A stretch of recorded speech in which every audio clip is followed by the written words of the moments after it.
Il y a eu les fleurs. Pour ses nombreuses années de service public, nous lui devons respect. Merci, Monsieur le Premier ministre. Le pot n'a pas tardé.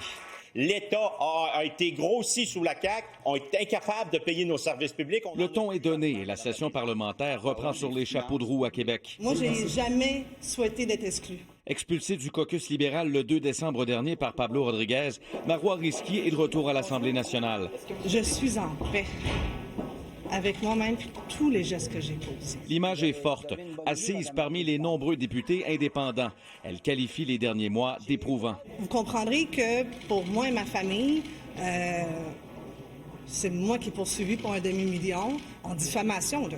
Mon intégrité, celle du parti, lorsque j'en étais chef parlementaire, j'ai tout fait pour la préserver. La députée de Saint-Laurent réintégrera-t-elle un jour les rangs du PLQ? Ce sera décidé par le caucus avec le prochain chef. C'est sa prérogative. Moi, le reste ne m'appartient pas. Ce sera aussi, je pense, à Mme Risky de voir si elle souhaite réintégrer le caucus. Bon, M. Galli.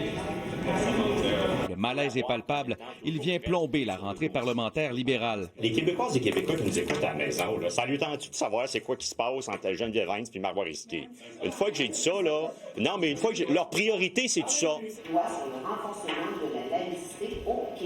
Laïcité, constitution, démocratie syndicale, le gouvernement poursuit ses travaux, non sans engendrer le mécontentement des partis d'opposition et des syndicats. Qu'on proroge, qu'on annule, qu'on retarde, tout ça pour nous est souhaitable parce qu'en ce moment, on ne voit pas comment ces projets de loi-là peuvent aller de l'avant. Le renforcement de la loi sur la laïcité, c'est un sujet sur lequel il y a quand même un consensus très important au Québec. Une constitution construite sans consultation en amont qui est décriée par les nations autochtones au Québec. À l'extérieur, c'est la grogne. Un comité d'accueil syndical que Bernard Drainville n'a pas apprécié. Les manifestants CSN d'aujourd'hui ont renversé sur le côté une ambulance. Je trouve ça inacceptable. Je pense que c'est le genre de syndicalisme dont les gens sont écœurés. Je suis très contente de mon début de campagne. La CAQ débute la session en pleine course à la direction et les idées des candidats sont scrutées. Le gouvernement n'est pas à l'abri des divergences, à commencer par Bernard Drainville qui souhaite rompre avec l'ère Legault. Dans les deux cas, ce sont des personnes qui sont liées par ce bilan difficile. Il faut commencer par faire le constat de ce qui n'a pas fonctionné.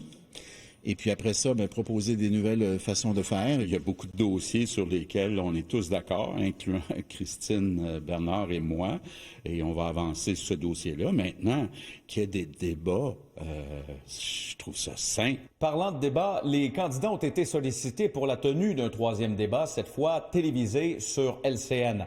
L'offre a été acceptée par Bernard Drainville. Christine Fréchette, elle, l'a déclinée. Pierre-Antoine Gosselin, TVA Nouvelles, Québec.